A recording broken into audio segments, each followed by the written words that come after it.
મિત્રો, આ સમૂહ લગ્નનો સમારોહ માત્ર લગ્ન પ્રસંગ નથી. આ તો એક પવિત્ર યજ્ઞ છે, એક સામાજિક ક્રાંતિ અને ભગવાન શ્રી રામ દ્વારા શરૂ કરાયેલી એક આદર્શ પરંપરા છે. તમને ખબર છે કે પ્રથમ સમૂહ લગ્ન કોણે અને કેવી રીતે કર્યા હતા? તો તમને કહેવા માંગુ છું કે પ્રથમ સમૂહ લગ્ન આ ધરતી પર શરૂઆત ભગવાન શ્રી રામ દ્વારા શરૂ કરાઈ. તમે સૌ જાણતા હશો કે જ્યારે ભગવાન શ્રી રામે સ્વયંવર જીત્યો હતો ત્યારે એમણે એકલા લગ્ન નહીં કર્યા હતા, પરંતુ ચારે ભાઈઓએ એક સાથે એક મંડપમાં એક મુહૂર્તમાં લગ્ન કર્યા હતા. અને કહેવાય છે કે આ દિવ્ય પરંપરા ભગવાન શ્રી રામ દ્વારા શરૂ કરાઈ હતી. આજે આ સમૂહ લગ્નના પાવન અવસરમાં આજે જેટલા પણ પરિવારો જોડાઈ રહ્યા છે, આ નવ દંપતી જે શરૂઆત કરવા જઈ રહી છે, એમને ભગવાન શ્રી રામનો આશીર્વાદ જાણતા જાણતા પણ એમને મળી રહ્યો છે અને એમને ખૂબ ખૂબ આશીર્વાદ મળશે. આજે આ સમૂહ લગ્નની પરંપરા આજના સમયની માંગ છે. આજે સમૂહ લગ્ન એક વૈકલ્પિક પ્રથા નથી, એ ગરીબો માટેની જ વ્યવસ્થા નથી, આ સમજદાર લોકો માટેની વ્યવસ્થા છે. આજે આપણે જોઈ રહ્યા છીએ કે લગ્નના પછાડી આંધળાઓની જેમ આપણે ખર્ચા કરીએ છીએ. આજે લગ્ન કરતા પહેલા નવી નવી રીત રિવાજો શરૂ કરાવી છે. આજે લગ્ન એક જ વર્ષમાં થાય તો પણ એક સાથે સાથે એન્ગેજમેન્ટ, પ્રી વેડિંગ, સાથે પાછું સંગીતનો કાર્યક્રમ, હલ્દીનો કાર્યક્રમ અને પાછા કપડા નવા એક વાર પહેરેલું કપડું પાછું પહેરવાનું નહીં. અને આવા એક સાથે એક લગ્નમાં કેટલા બધા ખર્ચા થોપી દેવાય છે. આજે આ લગ્નનો ખર્ચો એટલો ખર્ચાળ બનતા જઈ રહ્યો છે કે નવ દંપતી શરૂઆત કરતા પહેલા જ એક કર્જના દબાણમાં દબાય છે. આજે આપણે જોઈ રહ્યા છીએ કે મોટા માણસોની દેખાદેખીમાં ગરીબ અને સામાન્ય વર્ગ પણ એમની નકલ કરવામાં, આંધળી દોડવામાં આજે દેવાદાર બની રહ્યો છે. ઘણા માણસોને મેં જોયા છે, તેઓ કર્જ લઈને, જમીન વેચીને, મિલકતને ગીરવે મૂકીને આવા મોંઘાદાર લગ્ન કરવા જઈ રહ્યા છે. આજે હું એટલું જરૂર કહીશ કે ભાઈ, આ મોટા માણસોની પંગતમાં નાના માણસો દોડવાનું બંધ કરો. આજે આપણે જોઈ રહ્યા છે કે લોકો મિલકતો વેચીને લગ્નમાં ખર્ચો કરી રહ્યા છે. આપણે કહેવત છે કે મોર તો તેના પીછે જોઈને પણ નાચે, પણ કાકડ કુંભાર કે કાગડાની જાતિનો પંછી હોય તેને મોરની નકલ કરીને નાચવાની જરૂર નથી. ઉધારના ઘી લઈને પીવા, ઉધારનું ઘી માંગીને પીવાની જરૂર નથી. આજે જે સમાજ અધોગતિ તરફ જઈ રહ્યો છે એને બચાવવાની જવાબદારી કોની છે?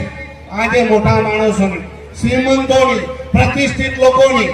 હું આ મંચ પરથી એટલું જ કહેવા માંગુ છું કે આજે મોટા માણસો, શ્રીમંતો, સમાજના આગેવાનો આજે સંકલ્પ કરે અને એ જો પોતાના દીકરી કે દીકરાના લગ્ન આ સમૂહ વિવાહમાં કરે તો મને વિશ્વાસ છે કે આ પરંપરામાં હમણાં કોઈ એક ભાઈ બલાડીઓની વાત કરતો હતો કે કોઈ મોટા માણસની ઘરે બલાડી રાખેલી, પણ આપણામાં અપસુગંધ મનાય એટલે પેલા બલાડીને બંધ કરી દીધી અને એમ કે એક પ્રથા બની ગઈ કે ભાઈ લગ્નમાં બલાડીને બંધ રાખવાની.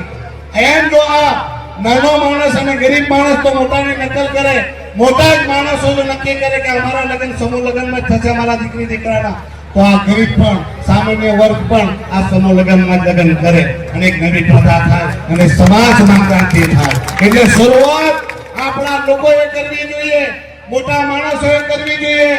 અને આ શીખવું હોય તો અમારા દીવથી શીખો. અમારા દીવમાં એક સાથે 300 જેટલા લગ્ન થાય એક વર્ષે. 4 થી 5 દિવસની અંદર એક સાથે 500 હોય કે 400 લગ્ન એક જ સાથે 100 ના ટુકડામાં. એક દિવસે 100 લગ્ન, એક દિવસ છોડીને બીજા દિવસે 100 લગ્ન, એવી રીતે 500 લગ્ન એક સાથે એક જ અઠવાડિયામાં થઈ જાય. અને ત્યાં પણ નિયમ, ગરીબ હોય કે કરોડપતિ બધા માટે એક સરખો નિયમ, અને તે સમૂહ લગ્નમાં જ લગ્ન કરતા હોય. આ પ્રથા જો આખા કોળી સમાજમાં આવી જાય તો તમે વિચાર કરો કેટલો આપણો ફાયદો થઈ જાય. તે 5-7 મહિના સુધી વિવિધ લગ્નોમાં દોડાદોડ થાય એ સમય બચી જાય. કપડાના ખર્ચા બચી જાય અને લગ્નમાં જે બિસ્માર ખર્ચો થતો હોય તે પણ બચી જાય. આજે સમૂહ લગ્ન માત્ર કાર્યક્રમ નથી, આ એક વિચાર છે, એક પરિવર્તનની માંગ છે અને સારા સમાજ તરફનું એક મજબૂત પગલું છે. હું આજે કોળી સમાજ વિશે પણ એક વાત કહેવા માંગુ છું. આજે આપણે દરેક જગ્યાએ અને આ વાત મેં દરેક જગ્યાએ કરી છે અને એ જ વાત હું અહીંયા પણ કરવાનો છું. આજે યાદ રાખજો, સમાજ હશે તો બધું મળશે. નમસ્કાર મિત્રો, હું નીરવ ભટ્ટ. જનમંચ ન્યૂઝ ચેનલને આર્થિક મદદ થાય તે માટે હવે સબસ્ક્રાઇબની સાથે સાથે તેની જ બાજુમાં જોઈન બટન આવ્યું છે. તો દર્શક મિત્રોને અપીલ કરવામાં આવે છે અને વિનંતી કરવામાં આવે છે કે જોઈન બટન દબાવી તેમાં 4 ઓપ્શન છે. 4 ઓપ્શન તમે માસિક આર્થિક મદદ જનમંચને આપી શકો છો. તમે જનમંચ ન્યૂઝ ચેનલના મેમ્બરશીપ લઈને આર્થિક મદદ મળે તો જનમંચના હાથ મજબૂત થઈ શકે અને અમે પણ આ રીતે અવિરત સમાચાર આપી શકીએ. ધન્યવાદ. દમણની જનતા માટે ખુશખબર. ઈ નેસરવાનજી એન્ડ કંપની પેટ્રોલ પંપની બીજી શાખા બામણપૂજા ચેકપોસ્ટ પાસે એટલે કે બામણપૂજા કોસ્ટલ હાઈવે 4 રસ્તા પર આવેલા ઘડિયાળ નજીક મોટી દમણ ખાતે શરૂ થઈ ચૂકી છે. હવે આપને સીએનજી ભરાવવા માટે દમણ છોડી અન્ય રાજ્યમાં જવાની જરૂર પડશે નહીં. નાની દમણ ખાતે આવેલા E Nesarwanji and company petrol pump આપના માટે લાવ્યા છે સીએનજી પંપની સુવિધા. E Nesarwanji and company petrol pump કાર્યક્ષમતા, સગવડતા અને ઇકો ફ્રેન્ડલીનેસ પર ધ્યાન કેન્દ્રિત કરીને ઉચ્ચ સ્તરની ઈંધણ સેવાઓ પ્રદાન કરે છે. દમણના મધ્યમાં સ્થિત અમારી આધુનિક સુવિધા તમારા વાહન માટે સ્વચ્છ અને કાર્યક્ષમ ઉર્જા સુનિશ્ચિત કરીને પેટ્રોલ, ડીઝલ અને સીએનજીના વિકલ્પો પ્રદાન કરે છે. અમારો સમર્પિત સ્ટાફ ઝડપી અને મૈત્રીપૂર્ણ સેવા પ્રદાન કરે છે. તો આજે જ અમારા પંપની મુલાકાત લો. અમારું સરનામું છે E Nesarwanji and company petrol pump, Rajiv Gandhi સેતુની સામે, દમણ સિટીમાં. અને અમારી બીજા શાખાનું સરનામું છે E Nesarwanji and company petrol pump, Bamanpuja coastal highway 4 રસ્તા પર આવેલા ઘડિયાળ નજીક, બામણપૂજા ચેકપોસ્ટ પાસે, મોટી દમણ. તો રહસ્યની જુઓ છો. સીમલેસ, પર્યાવરણીય રીતે સભાન બળતણ અનુભવ માટે E Nesarwanji and company petrol pump પસંદ કરો, જે તમને અને તમારા વાહનોને હંમેશા ચાલતા રાખશે.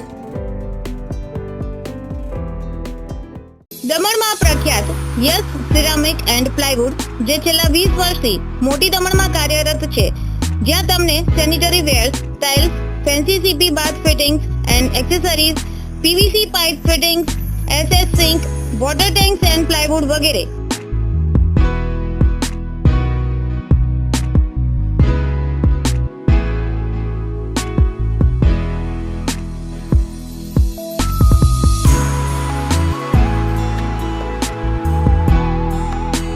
ગંગા કંપનીની ડીલરશીપ મેળવી છે, જેથી વાપી સુધી જવાની જરૂર નથી. તમામ આઇટમ્સ વ્યાજબી ભાવે દમણમાં જ મળી રહેશે. પ્લમ્બિંગ માટે કામદાર ઉપલબ્ધ. સરનામું 7335 main road opposite Raj hardware and electrical, મોટી દમણ. Mobile number 9898217712 and 7016373483.